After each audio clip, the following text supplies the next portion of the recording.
The 2024 NBA playoffs officially kicked off yesterday with 4 games, 2 from the Eastern Conference, 2 from the West. Today was a fun day, and buckle up because we have 2 straight months of this. Starting in the East, game 1 of the day, the 4 seed Cleveland Cavaliers versus the 5 seed Orlando Magic. These are 2 teams with top 7 defenses and bottom half offenses. We knew defense was going to be the name of the game in this one. The Magic would start Jonathan Isaac in this game and play him 29 minutes, the most minutes he's played, not just all season, but dating all the way back since before the pandemic in 2019. I'm so happy for Jonathan Isaac. It has been a long road for him, recovering from devastating injury after devastating injury. So to see him start and play 29 minutes in a playoff game should have made everyone very happy. But honestly, this game wasn't all that close. The Cavaliers would lead wire to wire in this one, giving up just 41 points in the first half, leading by 12.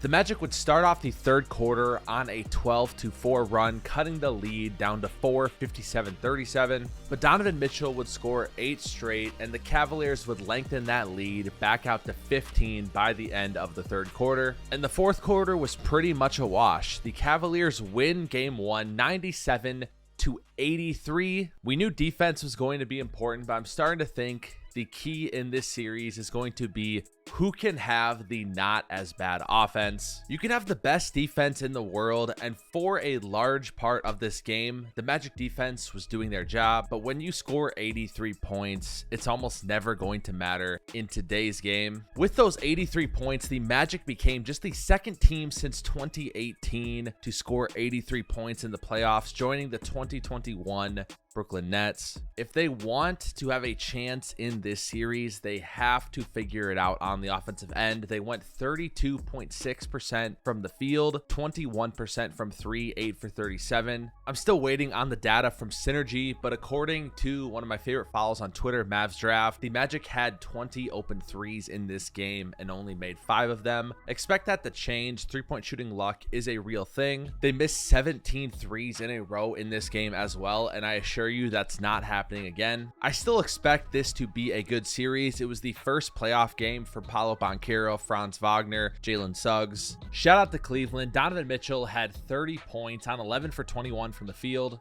Evan Mobley was huge, 16 points and 11 boards. Jarrett Allen, 16 points and 18 rebounds. Although this game was a bit of a letdown, I'm excited for game 2 still. This video is brought to you by Underdog Fantasy. If you haven't heard of it, it's an app that allows you to pick higher or lower on your favorite players from your favorite sports. They're running a new customer special. Nikola Jokic needs just 1 point tomorrow. Pair that with code HARDWOOD for a full deposit match up to $100. To celebrate the recent success of the channel, I'm doing a 15,000 subscriber giveaway. The winner gets a signed jersey of their favorite player. To enter, join the Discord and follow me on X. You can do that using the link in the description. I highly recommend joining the Discord anyway. We're doing watch parties throughout the entire NBA playoffs. This giveaway ends in 6 days. Hop on it while you can. We'll see you over there. Let's get back to the video. The second game of the day, and by far my favorite, the 3 seed Minnesota Timberwolves versus the 6 seed Phoenix Suns. We all know this was the worst matchup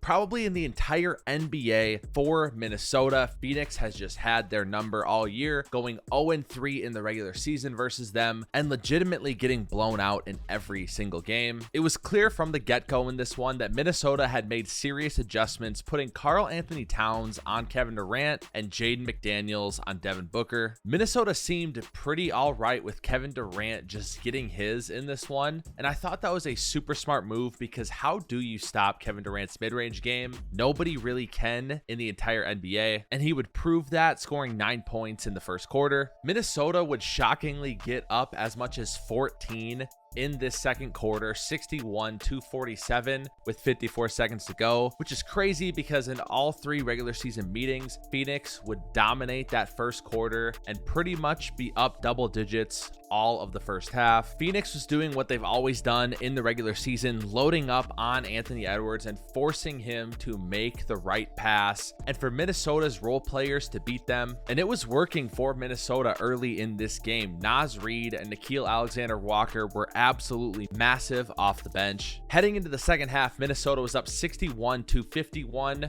when the Suns would make their run, quickly cutting that lead to just 5 points a minute into the third quarter, and even getting it to 71-67 with 7 minutes to go. And then playoff Anthony Edwards decided he was just going to take over, scoring 18 points total in the quarter, 14 points during this run. Minnesota would extend their lead to 20 points by the end of the quarter, including these two absolutely ludicrous threes from Anthony Edwards on back-to-back possessions. If you don't know, Anthony Edwards' favorite player in the entire world is Kevin Durant, so to see him giving it to Kevin Durant right here, I promise you this clip is going to be used for decades to come. This is just what Anthony Edwards does in the playoffs. He averaged 31 points per game in that Nuggets series last year, and even against a team that is better than anyone at loading up and stopping him, it wasn't enough. The Timberwolves defense also deserves a lot of credit. They did not allow a single Suns field goal in the final 7 minutes of that third quarter, and that was pretty much the game. The Wolves would also take care of business in the fourth quarter. The Suns would get it maybe to as close as 16 points, but they were never in any real danger. Minnesota wins game 1, 120-95. I cannot tell you how massive of a win this was for Minnesota, letting them know and the rest of the world that they can adjust. This Suns team does not have their number, and that they are desperate to win a playoff series for the first time since 2004. Anthony Edwards would finish with 33 points on 14 for 24 from the field, 4 for 8 from 3, 9 rebounds, and 6 assists. Jaden McDaniels played some of the best defense that Devin Booker has seen all year. Rudy Gobert had 14 and 16. Karl-Anthony Towns had 19 points on just 9 shots. And then off the bench, Nickeil Alexander-Walker, the MVP of this game, in my opinion, played 29 minutes and was plus 28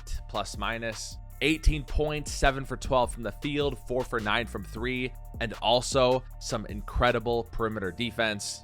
Naz Reid was massive as well, 12 points on 4 for 10 from the field, plus 22. The only player for the Timberwolves that really did not have a good game was Mike Conley. He was 2 for 12 from the field, 0 for 3 from 3. And I'll say it right now, I don't think this is a Mike Conley series. Just the matchup that Phoenix presents, it's going to be tough for him, and you're going to see more Nickeil Alexander-Walker, but that's okay, because that is what the playoffs are all about. Matchups and game plans specific for certain series. Mike will have his chance if the Timberwolves are lucky enough to advance. Here's a couple fun sound bites from this game. Oh, it's on, ladies and gentlemen. Oh, yeah, baby.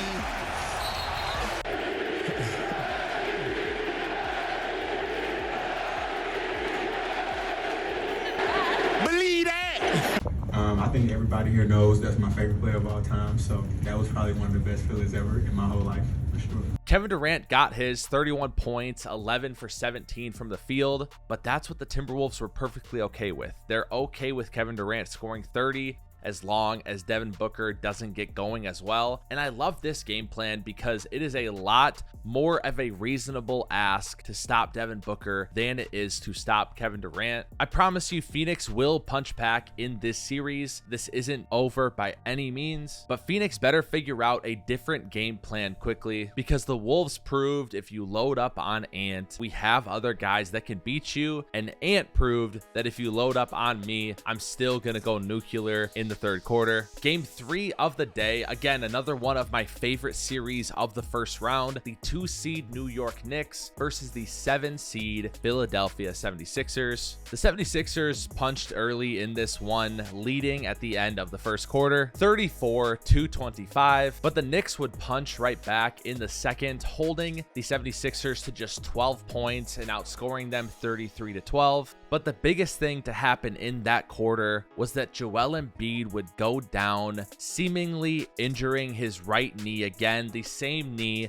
that he has rehabbed back from a meniscus tear from January. And although this highlight is absolutely sick, it made me sick to see Joel Embiid laying on the ground again in the playoffs. I'll be honest, I thought he was done. I thought he retore that meniscus or did something else to that knee, but he came out in the second half and played. So thank God, because this series series is going to be a fun one as long as Joel Embiid is healthy. And the Sixers again in the third quarter would outscore the Knicks 36-21, leading 82-79 going into the fourth quarter. But the Sixers bench unit would quickly surrender that lead. The New York Knicks win 111-104. Embiid would finish with 29 points, but he wasn't as efficient as he usually is, going 8 for 22 from the field. However, even so, he still was a team high plus 14 plus minus. And this is a crazy stat, but in the 12 minutes that Joel Embiid did not play, the 76ers were minus 21. The first 6 minutes of the second and fourth quarters is where they lost the game. Philadelphia only had 7 bench points, and they got to get something from Buddy Hield. He only played 11 minutes, 0 for 2 from the field. Tyrese Maxey had a great game as well, 33 points on 14 for 26 from the field. On the Knicks side, Jalen Brunson also had a pretty poor game, 22 points on 26 shots, but Josh Hart would step up, scoring 22 points of his own. That's just the 5th time this year Josh Hart has scored 20 or more points, including a dagger 3 that all but sealed the game. Knicks backup point guard Deuce McBride scored 21 points on 12 shots and was plus 37 plus minus in 28 minutes. He was absolutely sensational. Matter of fact, all 3 of the Knicks bench players that played were sensational. They all had a plus 20 plus minus or better. Buckle up, boys. This series is going to 7 games. I'm telling you right now, it's going to be a fun one. And our final game of the day, a game that honestly did not really interest me going into it. I'm tired of hearing all of the big media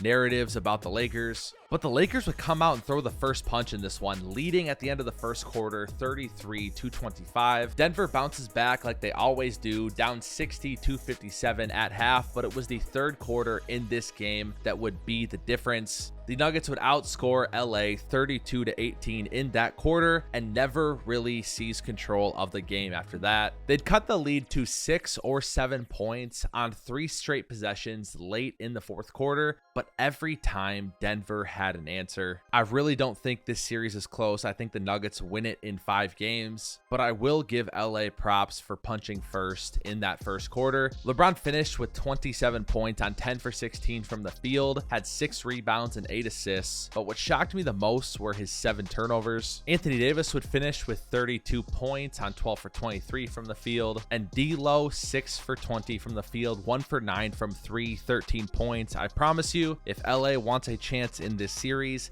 they need a better D'Angelo Russell. Only one player on the Lakers bench scored points, Taurean Prince with 11. Jokic had 32, 12, and 7. Aaron Gordon had 12, 11, and 7. I think Denver is just head and shoulders better. That concludes our day 1 recap of the NBA playoffs. Today was amazing, especially that Anthony Edwards performance. But I'll be honest, guys, I'm not looking forward to today's slate, only because in every single game, there is a major player injured for one of the teams. Heat Celtics, Jimmy Butler's out with a MCL injury. Mavericks Clippers, it looks like Kawhi is going to be doubtful to play in game 1. Bucks Pacers, Giannis is also doubtful with a calf injury. And then Thunder Pelicans, Zion is out with a hamstring injury. It's a real shame because each one of these series would honestly be super fun if every team was healthy. Either way, we'll still enjoy it. It's playoff basketball. Thank you guys so much for watching.